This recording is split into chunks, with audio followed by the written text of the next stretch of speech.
Good morning बच्चों।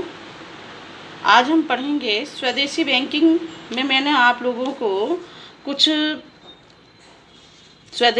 हुंडी और उस चिट्ठी के बारे में यानी दस्तावेजों के बारे में मैंने पढ़ाया था। आज हमारा जो टॉपिक है वो है स्वदेशी बैंकिंग का। देखो, स्वदेशी बैंकिंग प्रणाली के अंतर्गत स्वदेशी बैंकों ने जब प्रारंभ हुई तो उन्होंने जनता को यानी कि जैसे जो व्यापारी वर्ग थे उनको मुद्रा, उधार और साख पत्रों के माध्यम से देना प्रारंभ कर दिया था। इसका क्या लाभ मिला? इसका लाभ मिला विदेशी व्यापार को, घरेलू व्यापार को।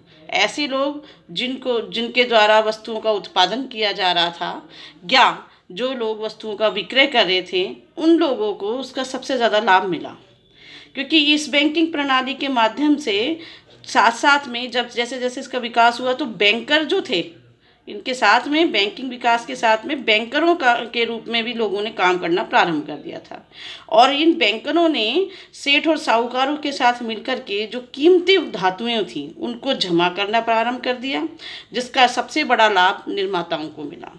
इनको अधिक उत्पादन करने के लिए जो वित्त की आवश्यकता होती थी वो वित्त की आवश्यकता इनकी पूर्ति होने लगी और ये एक वित्त साधन के रूप में बन गया था, यानी वित्त का एक माध्यम बन गया। इनको एक साधन के रूप में ये उपयोग आने लगा था।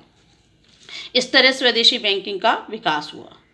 इस दूसरा जो क्षेत्र था वो था हमारा कृषि और पशुपालन।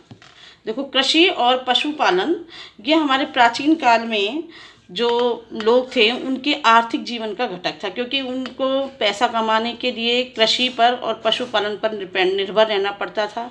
और अच्छी उस वक्त जलवायु होती थी, अच्छे वातावरण था, इसलिए वे लोग एक ही सीज़न में दो दो प्रकार की फसलें भी ले लिया करते थे। तो उस समय यही एक माध्यम था प्राचीन काल में लोगों के जीवन भरण पोषण करने के लिए, अर्थ कमाने का एक माध्यम था ये। ठीक है, इस तरह से ये कृषि का क्षेत्र जो है इसका विकास हुआ। इस समय जो है पशुपालन और कृषि के अलावा जो है ये लोगों का और एक अर्थ कमाने का जो माध्यम था वो था मिट्टी के बर्तन, रंगाई, पुताई, इस तरह के जो कार्य थे, बुनाई, सूती वस्त्र, कुटीर उद्योग, है ना, इस तरह यातायात के साधन, इस तरह की जो है ये साधनों इनका भी ये लोग कार्य करते थे और उससे भी अर्थ कमाने का काम किया जाता था।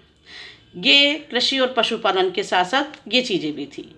इसी समय और विकास हुआ कारखानों का, वर्कशॉप जो मैंने लिखा है।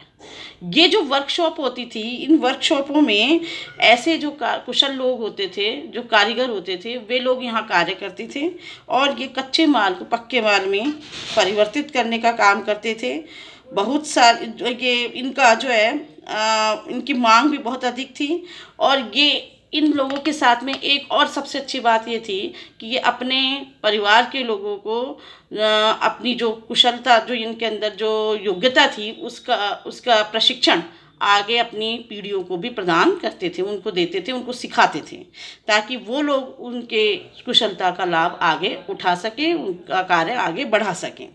इस तरह से कारखानों में भी कार्य किया जाता था। तो कुशल जो श्रमिक होते थे वे इस तरह से पीढ़ी दर पीढ़ी कारखानों में कार्य करते थे। इससे व्यापार और वाणिज्य को भी लाभ हुआ, क्योंकि इनके द्वारा जो किया गया कार्य था, जो इनके द्वारा वस्तुओं का निर्माण किया जाता था, तैयार की जाती थी, उनको आगे विक्रय भी किया जाता था। इससे व्यापार और वाणिज्य, वित्त पोषण जो व्यापार को ज़रूरत थी और वित्त की जो आवश्यकता थी वो उसकी पूर्ति के लिए उस समय औद्योगिक बैंक